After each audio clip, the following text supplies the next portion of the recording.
jojame todėl, kad pirmiausia turim atiduoti dalį savęs Lietuvai. Nes jojom ir Juodąją jūrą, jojom į Krokuvą, apjojom Baltijos jūrą. Bet kaip eilė vyrų Lietuvoje sako, jojat kitur, bet lietuvėlės neapjojat. Tai dėl to mes ir jojam, kad atiduodami duoklę Lietuvai. Yra daug šiais metais sukakčių. Tai yra ir 25 metai, kaip atkurta Lietuva. Yra 80 metų, kaip dzūkas Vaclovas Malys apjojo Lietuvą su Trakėnų veislės kumele Luokė. 40 metų praėjo, kaip profesorius Petras Vasinauskas 2 kartus apvažiavo Aukštaitiją su sunkiųjų veislės žirgeliu, atrodo vardas Bėris, įveikdamas tą patį atstumą 1501 km. Ir dabar mes jojame apie Lietuvą. Jojam ir važiuojam. Ir manom, kad bus tradicija ir po 40 metų kažkas vėl padarys. Mes dabar jojam ir važiuojame mūsų senaisiais tikraisiais žirgais, būtent žemaitukais, tik žemaitukais. Ir čia yra vienas iš tikslų, yra jų populiarinimas. Taip pat su mumis yra lietuvių skalikė Alka, kurią taip pat populiarinam. Šiemet dar yra etnografinių regionų metai. Mes vežamės 5 visas vėliavas. Supažindiname tuos žmonės su tom vėliavom. Žemaičiai žino savo vėliavą. Bet tuose kraštuose, kur buvom Sūduvoj, parodau tą vėliavą, klauskinu tą vėliavą. Nedrįsta niekas sakyti. Sakau, čia jūsų vėliava. Tai vyksta apsikeitimas. Mes sužinome to krašto istoriją, per kurią einame. Žmonės pažįstame. Mes jiem taip pat pasakome, ką mes žinome. Tai yra nuostabus dalykas.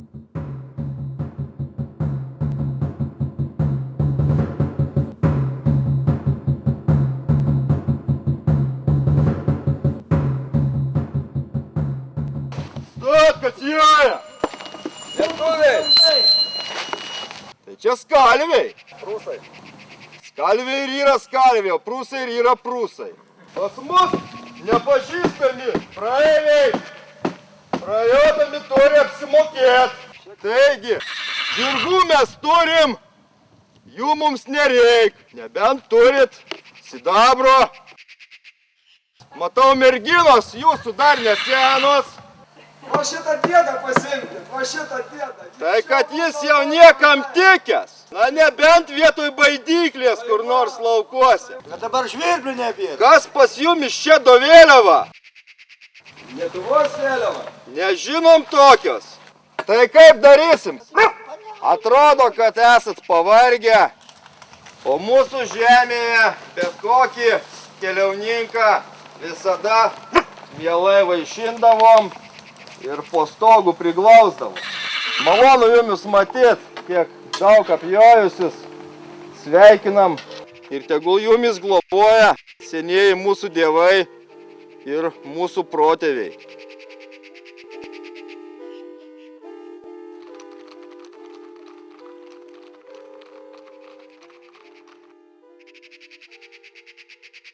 Mes gabename gabiją, gabytę, kaip mes ją vadiname.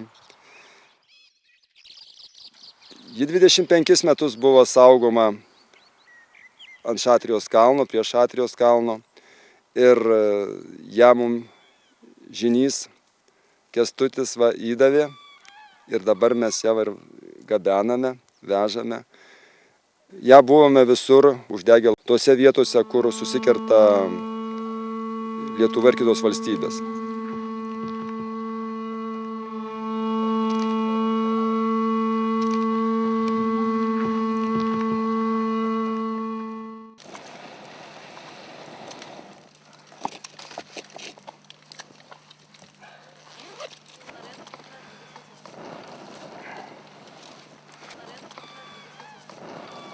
Dega ugnelė tūta, tūta, dega gabijai tūta, tūta, aukštajam kalnelį tūta, tūta.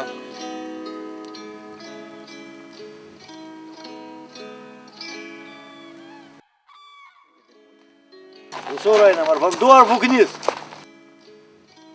Lengvo žygio nebūna turbūt. Jeigu sakyčiau, kad lengva, meluočiau.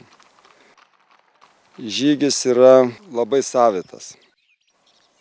Aš žinau, kad kiekvienas žygis kitoks, bet jis tikrai labai savitas ir nemaniau, kad bus tiek išgyvenimų ir patirčių man ir manau, kad žygeiviam yra tikrai visą gyvenimą mes jį atsiminsim.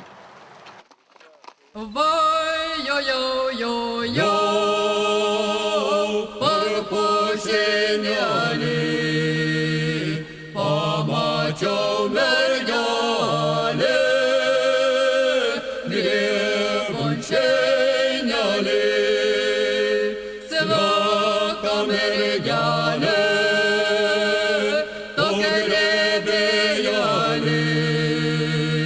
Ar tu nelauki, jauna bernelė? Dalyvavau dviejose žygiuose, šitas trečias. Ko gero jau mano mėsiu gal paskutinis tokio masto žygis. Dalyvavau jojant prie Juodosios jūros, labai viskas panašu ir tokiu pačiu laiku irgi jojom. Nuo rugsėjo 8 iki spalio 18 dabar panašus labai laikas ir viskas beveik tas pats, tik tai čia žymiai sunkiau. Ten buvo važiavo mašinos ir arklius, kurie pavargdavo ar tenais kaip nors kitaip negalėdavo bėgti, jos perveždavo tą maršrutą. Nu, buvo kitas aptarnavimas, bet mes iš pat pradžių žinojom, kad tai bus. Ir tas yra labai sunku, nes visą laiką dėlioti tos daiktus, kiekvieną rytą rutina labai užima brangaus laiko, daug sugaištam, juos bedėliodami, nes bilia kaip nesudės, reikia gražiai supakuoti. Žygio tikslas man patiko, nes mes minim tas datas, sukaktuvės, ten prieš 80 metų apjuota Lietuva, paskui prieš 40 metų apvažiuota, čia 25 metai nepriklausomybės. Aš taip, pavyzdžiui, asmeniškai aš joju dėl to, kad juos rodyti, kad apie juos pasakot, kad kažkas tai susidomės, atliksiu šitą žygį, bent 1-2 žmonės, jeigu naujai įsigyja žemaitukus ir juos augins, aš jau skaitysiu, kad aš tą tikslą savo pasiekęs esu. Kelionės metu iš karto nakvojom palapinėse, paskui pradėjo mumis rūpintis žmonės, didelis susidomėjimas yra ir daugumas mums nori kažkaip padėti. Tiesiog ekspromtu žmonės staigiai susiskambina ir mums tą nakvynę suorganizuoja. Turėjom gerų nakvynių, kur žmonės tiesiog į namus įsileidžia ir suteikia galimybę nusiprausti ir pailsėti gerai ir pamaitina. Jeigu ne tie visi dalykai, jeigu ištisai palapinėse nenusiprausus, pirtelį nepabuvus, tai nedalaikytų turbūt sveikata. Reikia ne tik atgauti, reiškia, jėgas, kad pirtelį pabūs ir pavalgys, bet ir dvasiškai kažko reikia. Nes vieno to jojimo jau atbunka, jau tos smegenys galvoju ne taip tabaluojasi. Reikia kažko jau sustoti ir kažko kito, nors truputį, nors kažko įkvėpti, kito. Ne vien tik žirgas ir dieną naktį žirgas, nes mes 6 valandą keliamės ir jau prie žirgų. Ir visą dieną prie žirgų ir kol nueinam gulti, būna ir 1 ir 2 dar turim reikalų su tai žirgais. Tai kažkas reikia biškį atitrūkti, pailsėti. Čia važiuojant jau dažnai mums sutinka ir siūlo ten ir produktų, lašinių ir medaus, kiek mums žmonės pridovanoja, ir obuolių vieno vietoj, ten Ignalinos rajone didžiulius 6 karpius tokius padovanoja. 3 dienas valgėm, kepėm, vėrėm, žuvienę. Be žmonių pagalbos tai būtų labai dar dvigubai sunkiau.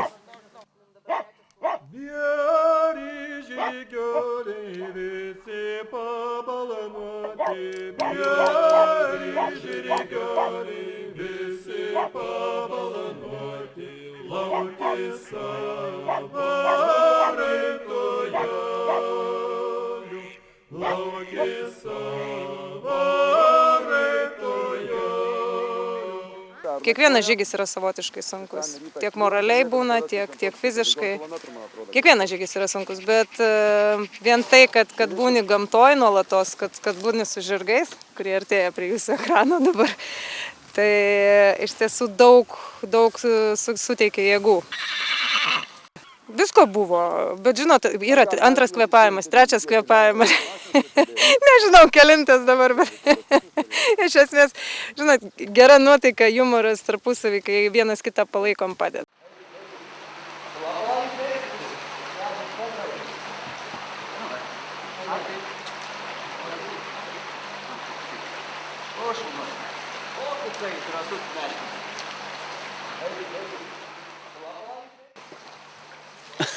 Na, aš ten nesusigaudau iš tikrųjų, kas čia vyksta. Nes įspūdžių visokių buvo. Gerų, blogų. Geri stumėjai prie gerų, o tie nusistovėjant vėl pašlėdavo tą visą situaciją tokia. Ir nežinau, man tai įdomu. Nei sunku, nei lengva tiesiog.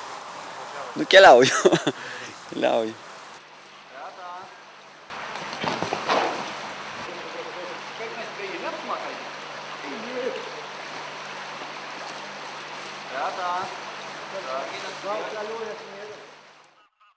Tai yra galimybė pažinti savo šalį, pažinti save, atrasti naujus žmonės. Tiesiog gera galimybė apjoti savo šalį, tai yra nuostabu, tai yra gyvenimas. Aš anksčiau smulkesnius žygius jau ir į Durbę, ir prieš daug metų su Vaidu irgi. Man buvo gal koks 14, kai jodavau. Kada buvo ruošiami prie Juodosios jūros žirgai, tai mane ėmė į smulkesnius žygius vienadienis. Čia yra Eržilas. Labai nuostabus žirgas, labai sena mano simpatija. Ir aš labai džiaugiuosi, kad aš šiandien jį gavau ir jis nebando mano kantrybės. Mes labai linksmai leidžiam laiką. Šiek tiek šokom ryte daug, bet nieko. Ar sunku šitas žygis? Nėra lengvas, tikrai nėra lengvas, bet aš manau verta. Ir jeigu paklausiu, ar kartočiau, tai tikrai taip. Kad aš juojau per laukelį ir per žolę jėgojo, pro sidabrą žiogrelį, pro rudelių darželį, pro sidabrą žiogrelį, pro rudelių darželį.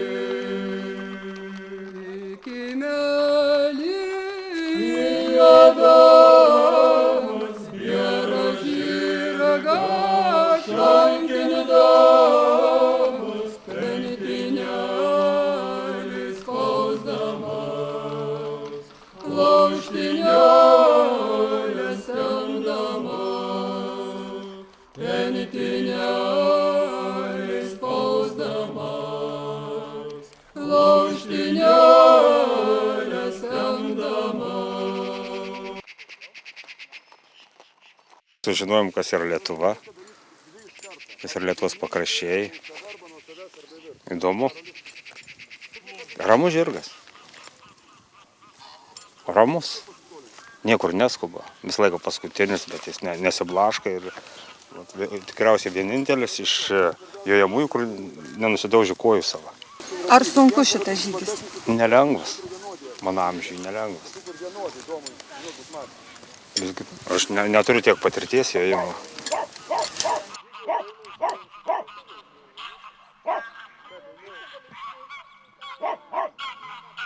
Didelės pamokos ateina, dideli supratimai kelyje. Ir didelis džiaugsmas to pačiu. Gera keliauti. Pastovėk. Va, su kiekvienu reikia iš naujo atrasti ryšį, su kiekvienu reikia vis kitaip susitarti. Tai tas labai įdomu, ne visada lengva, bet tas tikrai praturtina kelionę. Gera keliauti. Pastovėk. Būna sunkių akimirkų. Būna sunku fiziškai, būna kartais sunku emociškai. Bet manau, kad visko vertas yra pats kelias. Šėri broliai žirgeliai, pari visą rudeninėlį, pari visą rudenėlį, pari visą rudenėlį.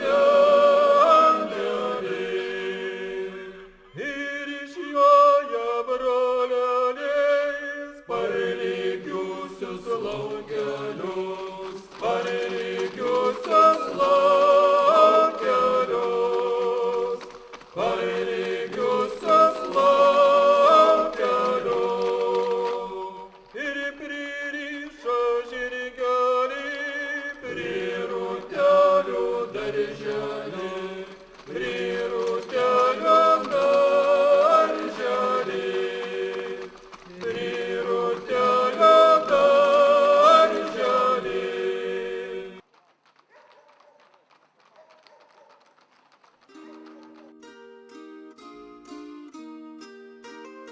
Istorinis žygis žirgais, pradėtas rugsėjo 4-ąją, buvo užbaigtas spalio 10-ąją Šventojoje prie Žemaičių Alkos. Per 1700 kilometrų apie Lietuvą žinią žmogus, žemės žirgas, nešė žygeiviai. Prieš 80 metų, 1935-aisiais, raitelis Vaclovas Smalys, įveikdamas 1500 kilometrų per 30 dienų, su Trakėnų žirgų luoke apjojo Lietuvą. Nuo šio žygio praėjus 40 metų, 1975-aisiais įvyko žymaus agronomo profesoriaus Petro Vasinausko ir žurnalisto Vlado Vaicekausko žygis po Lietuvą. Arklio bėrio traukiamų vežimų keliauninkai per 42 dienas sukorė per 1500 kilometrų. Apie žygį tada kalbėta, jog garbaus amžiaus profesorius ir jaunas žurnalistas keliavo senoviškai pakinkytų arkliuko traukiamų vežimų, apsivilkę burkas ir nakvodavo kluone ant šiaudų. Taip Lietuvai buvo nešama ir perduodama žinia – žemė, žmogus, žirgas.